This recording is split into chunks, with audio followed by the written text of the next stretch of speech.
George Russell, qui n'a pas réussi à monter sur le podium de la sprint. Maintenant, nous avons des données. Oui. Big move, George, du coup?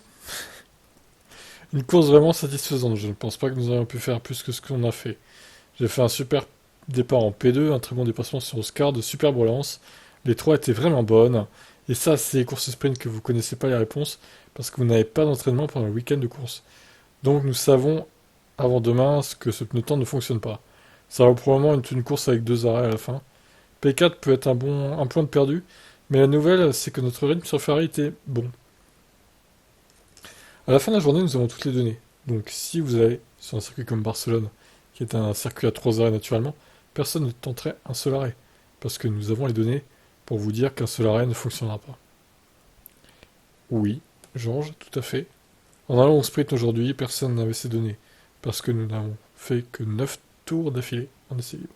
Maintenant, nous avons toutes les données, et ce sera clair sur ce qui est possible qu'on peut faire, et je pense que ça devrait être juste aux équipes de juger, de prendre un risque et la récompense.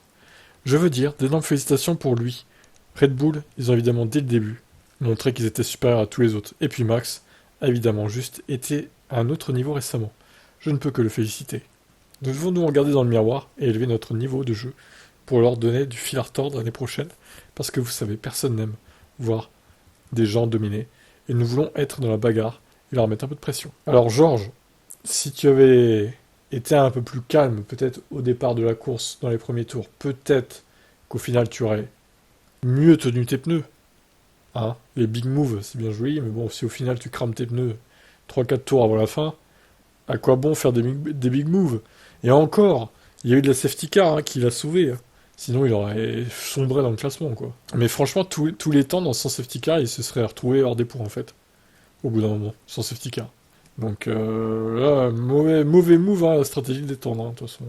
Et arrête, s'il te plaît, de t'auto-congratuler dès que tu fais un dépassement correct.